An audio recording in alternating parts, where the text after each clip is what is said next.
It's been pouring down rain here in Key Largo for the last day or so, and so that messes with Teddy's going out, if you know what I mean. So anyway, you'll notice that this morning we are not using music. I got a notification from Facebook that they were going to mute one of my jump starts, parts of one of my jump starts because of the music. And I do understand. I understand completely about that. I am a big proponent of copyright enforcement. I believe that the artists should be paid for their work.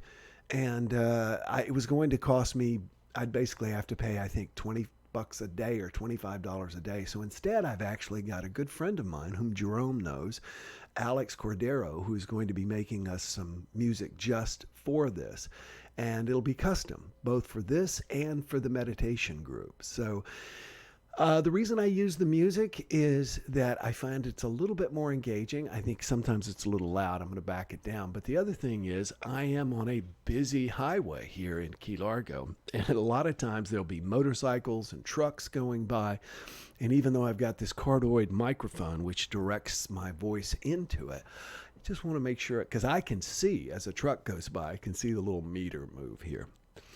So, thanks again. Hey, and thank you. We had an enormous amount of shares yesterday, which I found really interesting. We had a whole bunch of shares, but every one of you have the privacy settings such that I could not see who it was. But I want to thank you all for doing it. So thank you. Just click share as we are here, and you will be able to you'll be able to get others to join us. I was just making sure we had everything right here on this technological side of things. I want to talk to you today about JumpStart. I want to JumpStart today what I call being pulled. That is as opposed, and the way I often come up with the themes for these jump starts is I'll think of some sort of a negative trait that we don't want to repeat, and then I will come up with the opposite of that, and that being our focus. And I find this very, very helpful for me because I then get to look at these things and make new choices as a result of presenting them to you. I'm sorry, first day with new lips. I stumbled over my tongue there. Anyway, when it comes to being pulled, this is as opposed to being driven. I find that myself, that many other people can be driven as opposed to pulled. Now, in both cases, what are we doing? We're focusing on the future. The future is how we are considering things. We are looking to the future. We are seeing the future in our own minds. And it is either at a future that is exciting to us, something that we want to bring forward, or it's something that we are afraid of. In most cases, it is something that we are afraid of. Many of us spend our lives being driven by the fear of what could happen in our lives, and as a result, we work frenetically to try and prevent it. Now, we could put forth less effort and live a much better life if we focus on what it is we want and rest in the knowledge that that will happen for us. As I've shared with you before, my good friend Yakov Smirnov once told me, it's intention, attention, no tension. In other words, we decide and know what our intention is. That is what we intend for ourselves in a situation and in life.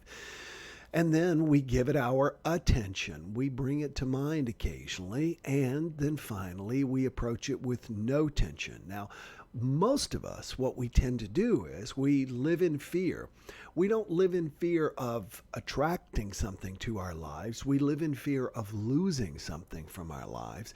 And so our work is definitely not with no tension. We still are setting an intention. What we don't realize is that we are putting the negative energy into it, which often is which actually I should say, is what draws it to us.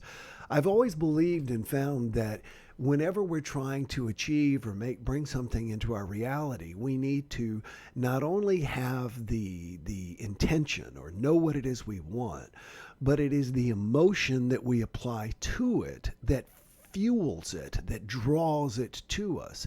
Have you ever noticed that it's in, I think it was in the book of Job in the Bible, that which I feared has befallen me. Isn't that so true? That which I feared has befallen me. That's why so many of us lament things when they transpire and go, I knew it. I knew it. Why? Because that's exactly what I was focusing on.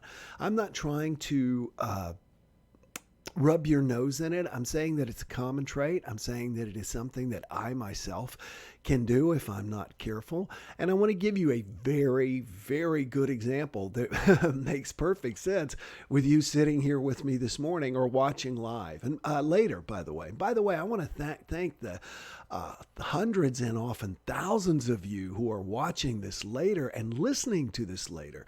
Many of you listen to this as a podcast every single day because we upload it to our podcast platform. Many of you get an email every day with a link to watch it in my blog post. And many of you are live here. So I want to thank you. And also those of you who come back later in Facebook to watch. So thank you very much. And here's what I want to share with you. I've actually been doing these jump starts now for probably 6 or 7 years. 6 or 7 years I've been doing these. Now, the way I do them has changed completely. Here's my process for doing these. I'll be sitting there in the morning having my coffee and journaling. This is the way it always happens. And I'll get an idea. It's usually something that I'm trying to figure out about myself, about being a better person or living a better life or feeling better and feeling happier. It's always sort of, it starts with my own struggle and then I'll make a note about it or I'll start exploring it. And then I would, make these notes. Okay, this is like a bullet point. I'm going to do this one. I'm going to do this one. And I would come up with a title and da-da-da-da-da-da-da-da. And my goal was to come up with 20 ideas. Then once I came up with 20 ideas, I would spend an entire day or sometimes 2 writing out the descriptions that accompany the jump starts. And then once I had done that, I would wait until I knew there would be a completely quiet day in our neighborhood, which rarely if ever happens.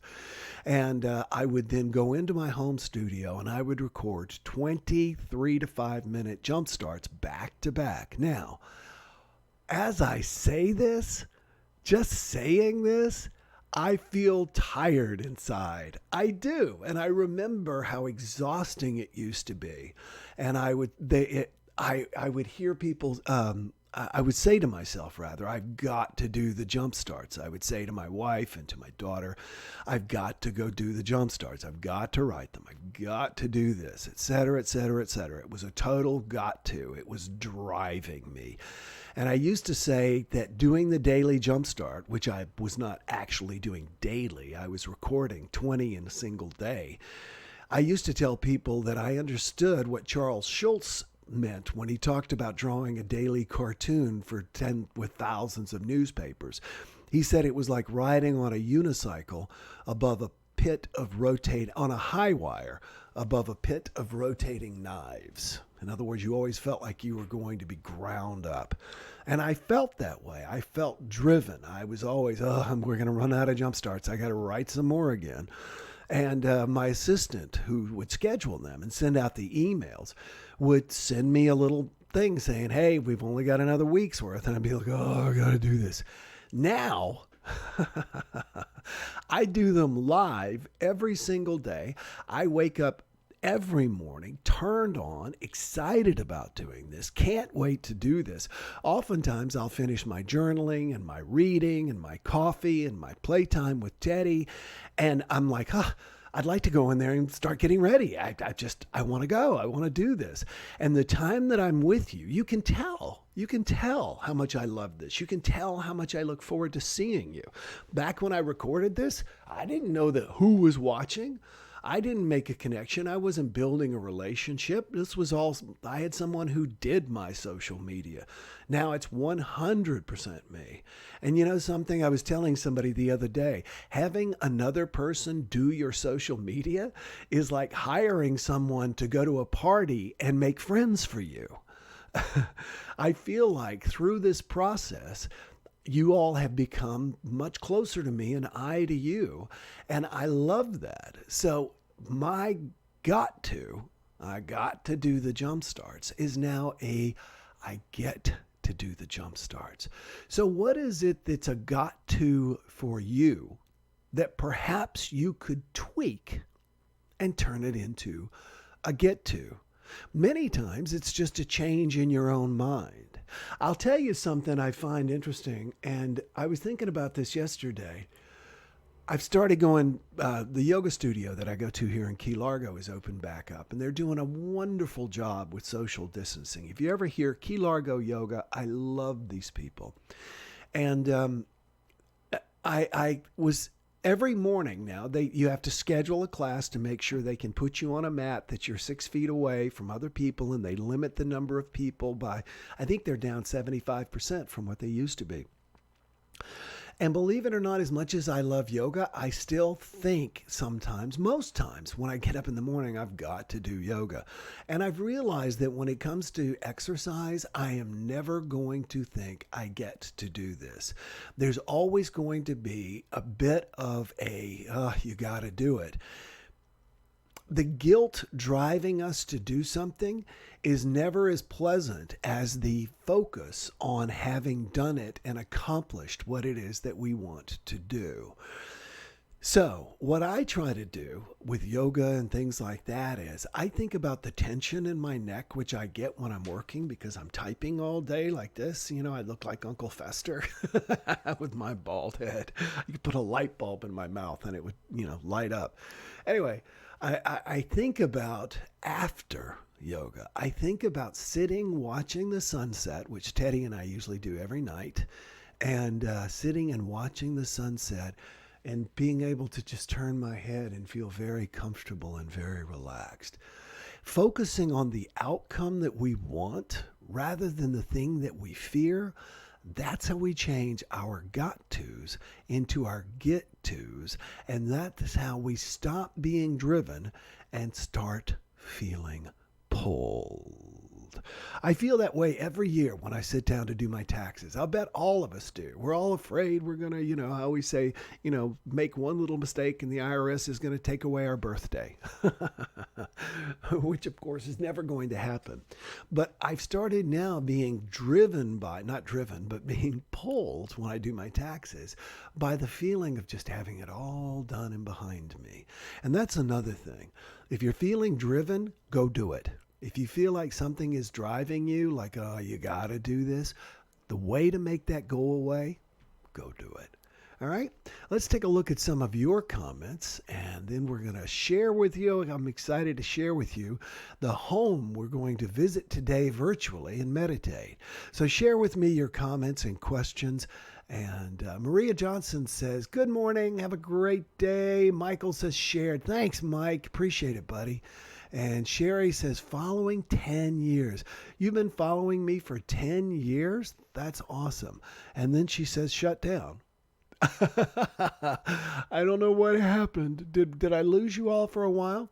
Good morning, everyone, says my buddy Dominic Court too low. Zen Chris, love this idea. Thanks, Will. Zen, dude, I love it when you check in. Thank you so much for commenting. Good morning. Focus on the outcome. I needed this. I'm not telling you anything new. So many people, if somebody wants to attack me, and they do, and they do, they basically call my stuff derivative, et cetera, et cetera, et cetera. And you know what? It is. I consider myself a person who takes all the things I've learned from so many other people, and then I reformulate it and try and present it to a new audience. But I'm a result of Earl Nightingale, Wayne Dyer, T. Harv Eker, you name it. So, and what I was going to say to that end is the first habit in the 7 habits of highly effective people is Stephen Covey. by Stephen Covey, rather, is begin with the end in mind. What I'm trying to get across this morning is that we always begin with the end in mind, and oftentimes it's a negative end, and we use it to drive us. And we do it because it's effective. If we worry about being fatter or falling and breaking a hip because we're not limber, it might get us to eat better or go to the gym. The other thing, though, what we want to do is to develop positive associations rather than negative drivers. So when it's something hard, it's great to practice, says Liz. Liz, thank you. Love saying I get to. All right. And you know one thing I get to do? And here's this is true. And I want to say thank you so much to the people in the Complaint-Free Meditation group. And that is that I just was laughing at a scene I'm about to show you. Let me show you this. This is Cynthia Barcher's view. She shared with us her view, and this is where we're going to be meditating this morning. To that end, I was talking about, for years, meditation was a I gotta meditate. Oh man, I gotta meditate. Now that we've started this complaint, and by the way, that never went away. I still did it every single day. On and off for the most part for 20 years. But the thing is, I never got to the point where, I get to meditate until now, until we started this complaint-free meditation group, until I ended up doing these jump starts, which I get to do now. And then we take a little break and come back. And that is many of you, Lynn, Lisa, Cynthia, Michaela, I'm going to forget some of you, Michael, Miyuki, Liz, Victoria, Tammy. So many of you are going to join me, and I look forward now to meditating. So thank you. Starting the complaint-free meditation program has turned my got to into a get to. So I want to say thank you. All right, parting comments, and then we're going to say goodbye. Hey, Gigi made it. Gigi Galt has probably been one of my biggest fans for more than a decade, and I am so glad you made it and are here live this morning. Covey's book was very helpful to me years ago. Still important habits today. Thanks for mentioning, says Cynthia. Yeah, I try and keep an audiobook of some kind running all the time, so good idea to go back and listen to them. I'm re-listening to How to Win Friends and Influence People. It's always a transformation. Listen, everybody, thank you so much for joining me. Be sure and share. Click share and tell me you shared so that I can thank you. And join me tomorrow morning at 8 o'clock. Tomorrow morning, we are going to be talking about, I don't have it scrolled down yet. Let me scroll it down so I can tell you what we're going to talk about tomorrow. Oh, yeah, I'm excited about this. No, there. We're going to explore the Gertrude Stein quote. When you get there, there is no there. So be there and join me there, even though there won't be a there when you get there tomorrow morning at 8 o'clock. I look forward to seeing you then. And until then, enjoy today. For those of you in the meditation group, I will see you in 6 minutes. Bye-bye.